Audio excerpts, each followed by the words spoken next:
اعوذ باللہ من الشیطان الرجیم بسم اللہ الرحمن الرحیم ان اللہ وملائکتہ یصلون علی النبی یا ایھا الذین آمنوا صلوا علیہ وسلموا تسلیما اللہم صلی علی سیدنا شفیعنا مولانا محمد وعلی آل سیدنا مولانا محمد وبارک وسلم صلو علیہ صلاۃ و سلام علیک یا سیدی یا رسول اللہ صلی اللہ تعالی علیہ وسلم۔ حاضرین، خانقاہ عالیہ خدا نمایاں میں حضرت صادق علی شاہ صاحب رحمۃ اللہ علیہ سے متعلق بیان جاری ہے۔ آپ کا سلسلہ یہ سلسلہ قلندریہ ہے، اور اس سلسلے کے اندر جو ہے قلب کی نگاہ داشت ہوتی ہے، قلب کے اوپر جو ہے پہرا بٹھا دیا جاتا ہے،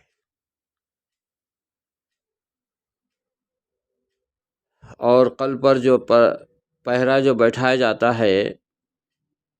کسی فورس کا نہیں، کسی SRP کا نہیں، کسی ملٹری کا نہیں، کسی کا نہیں، بلکہ قلب کے اوپر جو پہرا بٹھایا جاتا ہے وہ نظر کا بٹھایا جاتا ہے، نہ ہاتھ کا، نہ پیر کا، نہ دوسرے اعضاء میں سے کسی اعضاء کا پہرا جو ہے قلب پر نہیں بٹھایا جاتا، بلکہ نظر کا پہرا جو ہے قلب پر بٹھا دیا جاتا ہے۔ اس لیے کہ جب نظر بہکتی ہے، جب نظر بگڑتی ہے، جب نظر خطا کرتی ہے، تو پھر قلب کے اندر جو ہے حرکات اور سکنات وجود میں آتے ہیں، اور پھر وہ اعضاء کو جو ہے حکم کرتے ہیں۔ اس لیے جو ہے وہ نظر کا پہرا جو ہے اپنے قلب پر بٹھائے رہتے ہیں۔ پہرا کیا ہوتا ہے کہ یہ قلب جو ہے دخول یار کے لیے ہے، اس میں صرف یار ہی داخل ہو سکتا ہے، اس قلب کے اندر خیال غیر کا اس میں دخول نہیں ہوگا۔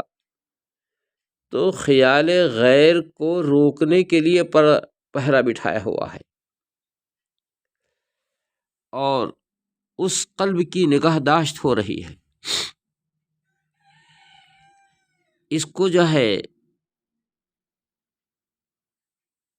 اس سلسلے کے اندر جو ہے بہت اہمیت حاصل ہے۔ اس سلسلے رسول شاہی گروہ کے اندر جب کسی کو جو ہے اپنا خلیفہ یا اپنا جانشین بنانا ہوتا ہے تو پہلے سے جو ہے اس پر محنت شروع کر دی جاتی ہے، اور جب اس کا وقت آتا ہے اس کی تعلیم اور تربیت کی جاتی ہے، اور پھر اس کے بعد میں جو ہے اس کو جو ہے غسل میت دیا جاتا ہے تختے پر لٹا کر، اور غسل میت دے کر اس کو کفن پہنا دیا جاتا ہے۔ غسل میت سے پہلے جو اس پر دنیاوی لباس تھا وہ نکال دیا جاتا ہے، اور اب اس کو جو ہے وہی 2 کفن کے کپڑے جو ہے پہنا کر جو ہے قبر میں جو ہے قبر کھودی جاتی ہے پہلے، اور قبر کے اندر اس کو لٹا دیا جاتا ہے، اور اس پر تختے لگا دیے جاتے ہیں۔ مرید جو ہے یا جانشین جس کو بنایا جا رہا ہے وہ قبر کے اندر جو ہے لیٹا ہوا ہے، اب نہ اس کو دنیا کی کوئی حاجت ہوتی ہے، نہ اس کو طہارت کی ضرورت ہوتی ہے، نہ اس کو ضرورت کی چیز محسوس ہوتی ہے، نہ اب اس کو بھوک لگتی ہے، نہ اس کو پیاس لگتی ہے۔ وہ قبر میں لیٹا ہوا ہے، اور اس پر برگے لگے ہوئے ہیں، اور جو شیخ ہے وہ قبر پہ بیٹھا ہوا ہے اوپر، اور اب اس کے اندر جو بیماریاں پھیلی ہوئی ہے وہ بیماریاں کیا ہے؟ وہ قلب اور ذہن کے اندر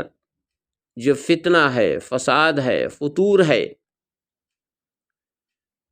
حسد ہے، کبر ہے، ریا ہے، فریب ہے، مکر ہے، جلن ہے، حسد ہے، ان تمام بیماریوں کو، ان تمام آلائشوں کو جو ہے قلب اور ذہن سے مرشد جو ہے نکالتا ہے، اور اس پر جو ہے توجہ ہوتی ہے، اور اپنے تصرفات سے جو ہے مرشد کامل جو ہے اس کے قلب کی صفائی کرتا ہے، اس کے ذہن کی گندگی کو دور کر دیتا ہے، اور اس کے قلب اور ذہن کو پاکیزہ کر دیتا ہے۔ جب یہ پاک ہو جاتا ہے، اس میں 3 دن کا عرصہ جاتا ہے، اس کے بعد اس کو باہر نکالا جاتا ہے، اور مرشد پڑھتا ہے ثم یمیتکم وثم یحییکم وثم یخرجکم تارۃ اخری، یہ پڑھ کر کے جو ہے اس کو قبر سے باہر نکالا جاتا ہے۔ تو حاضرین، جب اس جانشین کو اور مرید کو جب قبر سے باہر نکالا جاتا ہے تو اس کے چہرے پر وہ لائٹ ہوتی ہے، وہ اتنا نورانی اس کا چہرہ ہوتا ہے، اور اس کے قلب سے جو ہے روشنی پھوٹتی ہے کہ دیکھنے والوں کی نگاہیں خیرہ ہو جاتی ہے۔ پھر لا کر اس کو جو ہے سامنے گدی پر بٹھا دیا جاتا ہے، اور اس کو گدی نشین بنا دیا جاتا ہے۔ اب جو ہے بیٹھنے والا جو قلندر ہے وہ اپنے قلب پہ نظر جما ہوئی ہے، اور اپنے قلب کے اندر خیال غیر کو داخل نہیں ہونے دیتا، اس لیے کہ یہ جو ہے یار کا مسکن ہے۔ اب یار کے مسکن میں یار کے جو ہے اس بستر پر غیر نہیں آ سکتا ہے، اس کی نگہبانی ہو رہی ہے، اس کے اوپر جو ہے پہرا بیٹھا ہوا ہے، اور اسی توجہ کے اندر جو ہے نہ خیال غیر داخل ہو رہا ہے، اور نہ دیدار یار سے جو ہے ایک لمحہ کے لیے یہ جو ہے قلندر، یہ ذاکر، یہ بندہ غافل نہیں ہے، وہ دیدار یار میں محو مستغرق ہے۔ اور اس کا فائدہ اس قلندر کو یہ ہوتا ہے کہ دنیا کا جو ہے دروازہ بند کر کے اس پر قفل ڈال دیتا ہے۔ اب جب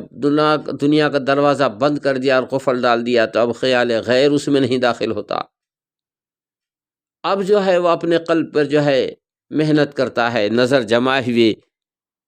اب اس میں